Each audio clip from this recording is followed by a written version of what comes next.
Hey everybody, welcome back to the vlog. Thank you so much for joining me once again for tea time. Today we have a little bit of misty morning. So good.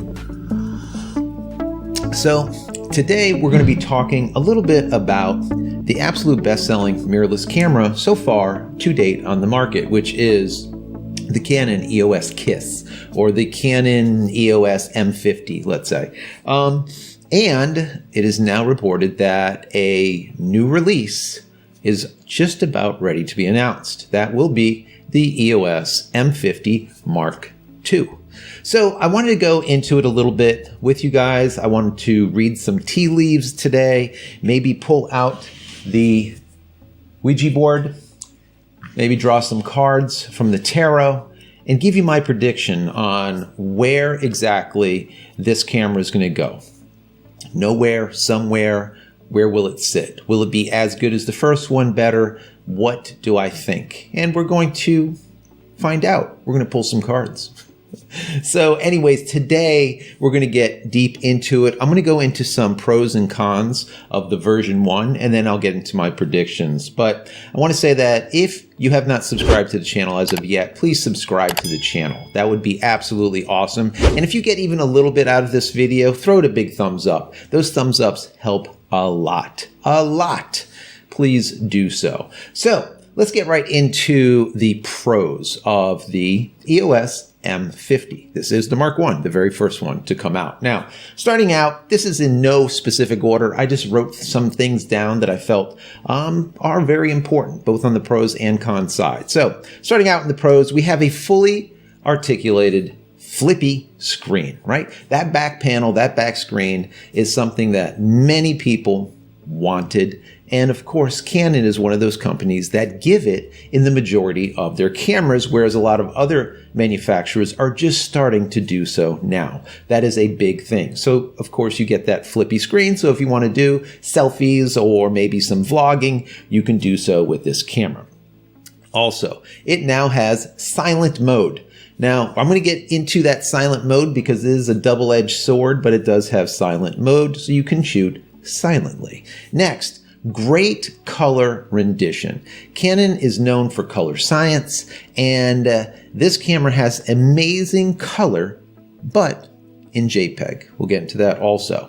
Next comes the mic input. Now, mic input jack for bringing in better audio, professional audio, instead of the regular audio that you get out of the mic is very important if you want to use a camera for video capture, right? It does have that built-in mic jack.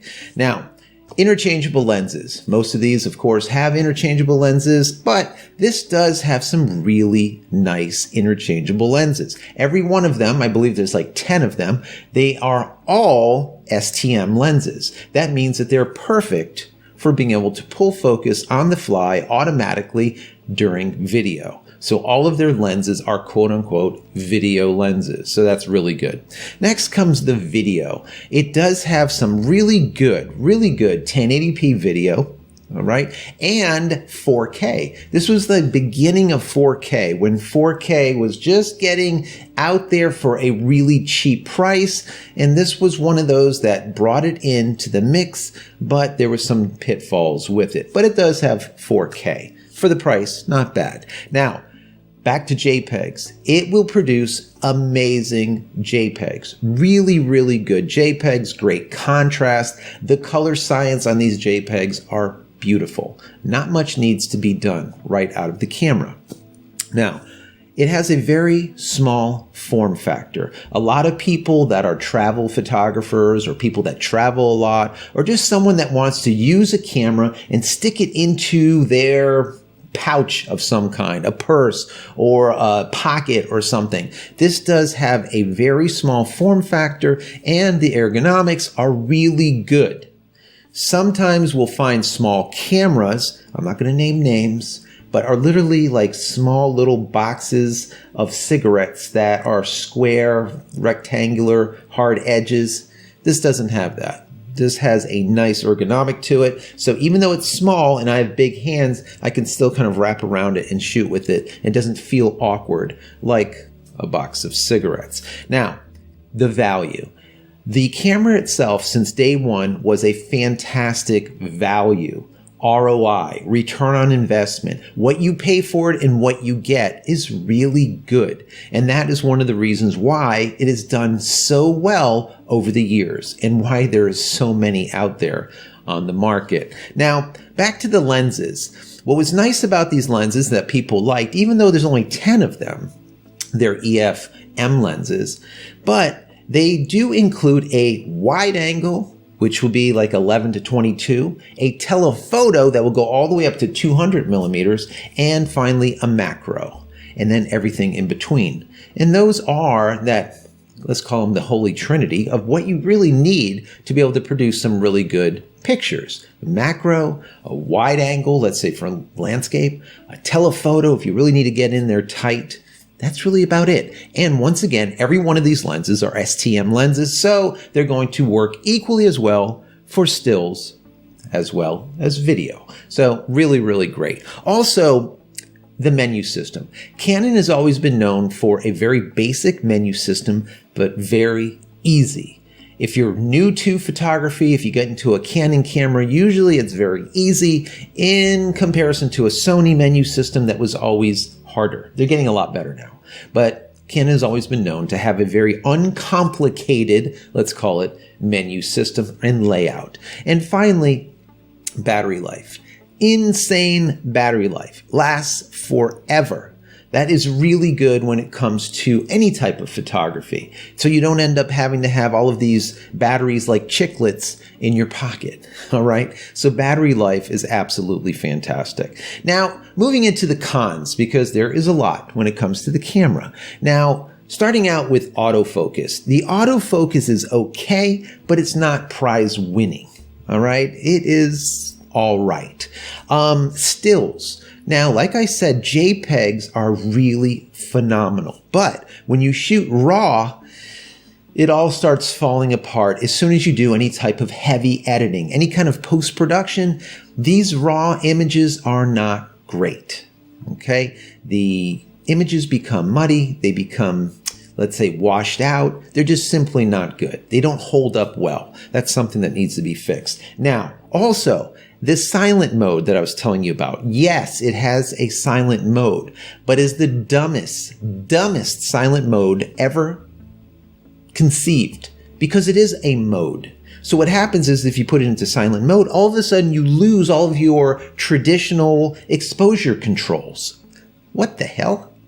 Okay, that one just took the cake. All right, that was not cool at all. Also, it does not have IBIS, no in-body image stabilization. Some of you guys absolutely love it. For me, I could care less. I'd rather have IS in a lens, but to each his own. It does not have in-body image stabilization. Also, it's not fantastic in low light. While it's okay, it will really start falling apart right around 3200 ISO.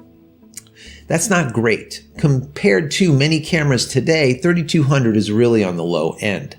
Now, video. 4K video, even though, like I said in the pros, it does provide 4K video, it's limited to 24p. That's number one.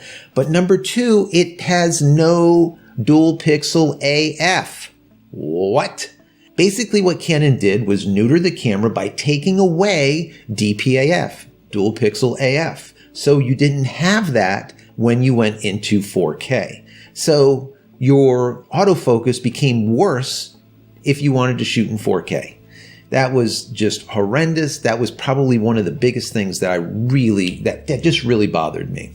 Anyways, moving on. Slow motion video. If you want to capture 120 frames per second to be able to do some slow motion, you weren't able to do it in 1080p. You would have to move the camera down to 720 to be able to do the 120 frames per second. Not great.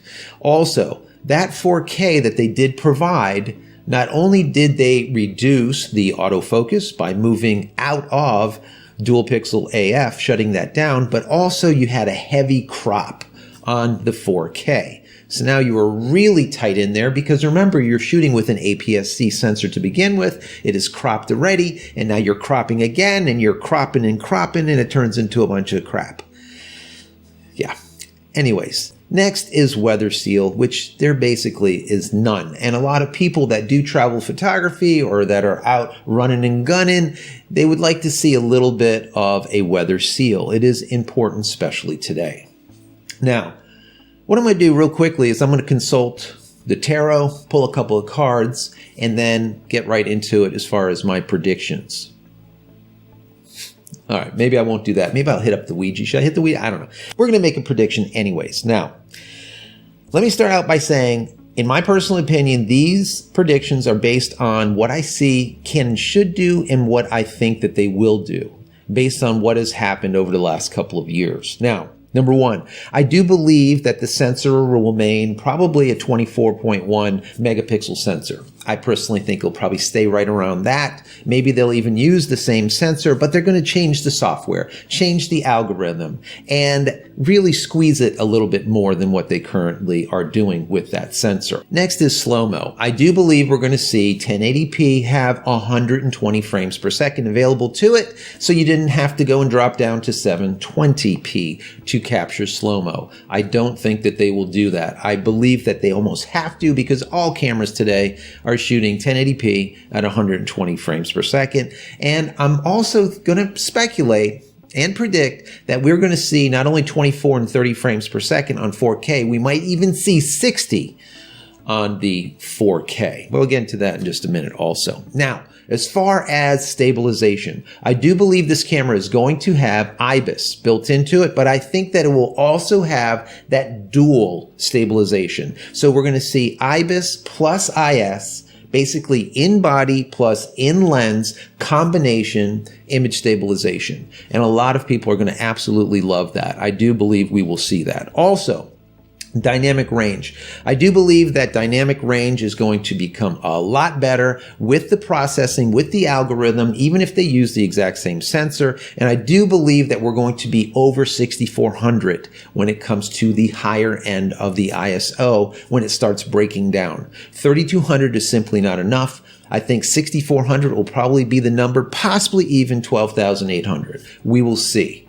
Now, I also think that not only are we going to see dual pixel AF2 in this camera, but I think that what we're going to see is dual pixel AF2 plus that AI tracking, whatever they call it, in all modes. So what that means is we're going to have much better autofocus tracking, photo and video in 1080p as well as 4K. It is absolutely a necessity, and we will definitely see it. Now, coverage. AF points of coverage. Instead of, let's say, 80% of the sensor, we're probably going to see more like 90, 95, possibly even 100% of the sensor being covered with AF points. Leaps and bounds better than what we are seeing currently. Also, I think that we're going to see RAW, the actual RAW photos, much, much better than the current version. Even though, like I said, JPEGs are phenomenal coming out of this camera, RAW has been the bane of this thing's existence when it comes to still shooters. They come into their post-production package of choice, they start manipulating the photos, and these things start breaking down horribly, really quickly. I think that that is going to be fixed with this Mark II. Also, we're going to see most likely over 8 frames per second continuous shooting. Currently, we're at about 7, 7.5, somewhere around there. I do believe we're going to get more towards 8, possibly even up to 10 frames per second with this camera. Now, I predict, and the cards show, and the Ouija shows, as well as when I look at the tea leaves, this will be the number one selling mirrorless camera for 2021. That is my prediction. That's what I'm seeing. The Canon EOS M50 Mark II, number one mirrorless camera for 2021. We will see what ends up happening. I do believe that to be the case. And I do believe this will also solidify the EFM Mount.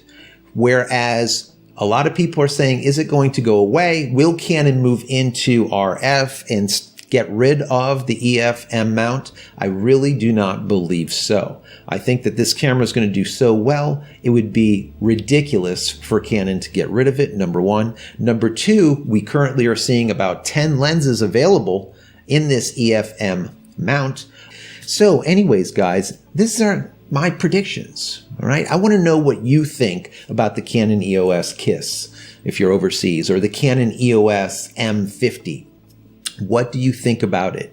Some of you guys didn't even know that the EOS M50 is the #1 selling mirrorless camera on the market as of today, Mark I. Now you know, if you didn't know. Many people will come back and say, oh, isn't it Sony? Or doesn't it? No, it's not. It is that specific camera, period. The KISS is the #1 mirrorless camera on the market worldwide.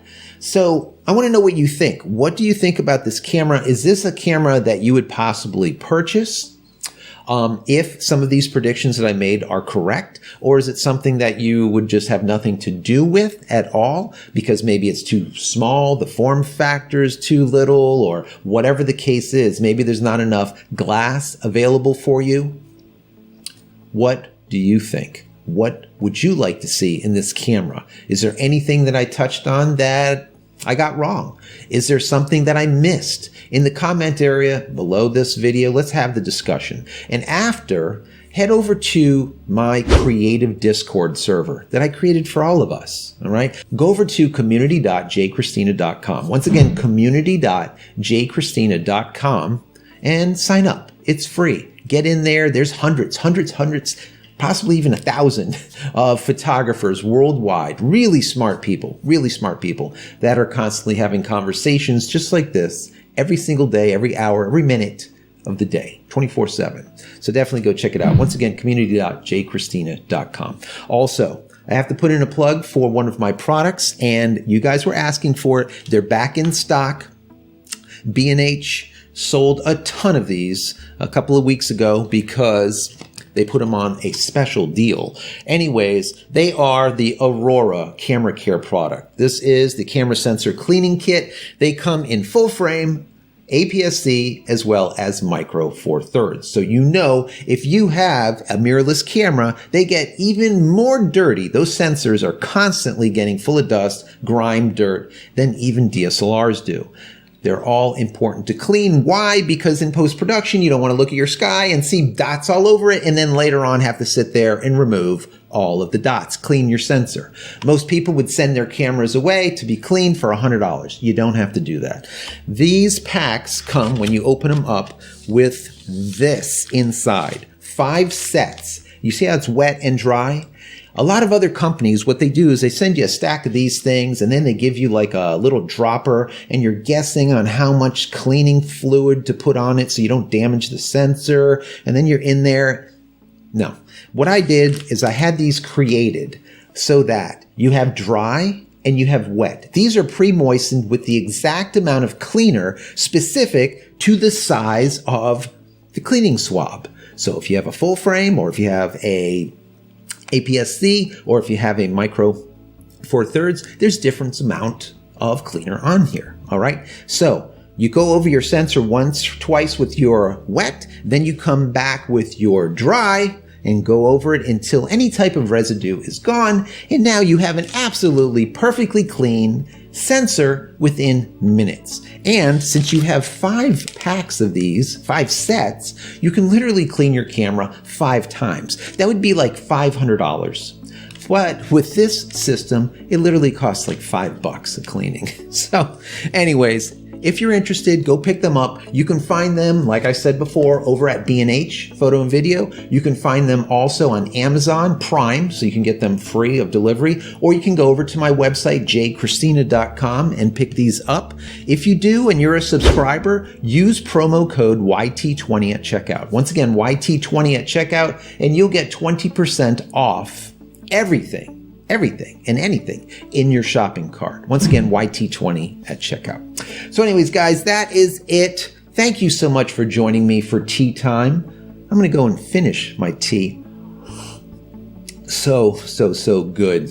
I hope you got something out of this. If you have, please give this video a thumbs up. That would be very, very helpful. Subscribe to the channel. If you are subscribed, click this little bell icon. See this? Click that bell icon. Why? Because if you do, anytime I come out with new videos, or if I go live, you'll be notified immediately that they are available or I am live. So go click that. All right. And finally, head over to my website, JCristina.com, where you can find all the photography tools that I've invented for you and me over the years. And hopefully there's something there that you might like, including these. And if there is, please pick it up and support me and my family. That would be absolutely awesome. That's it, guys. I'm out of here for yet another vlog. Many blessings to you and your family. Stay safe and stay healthy.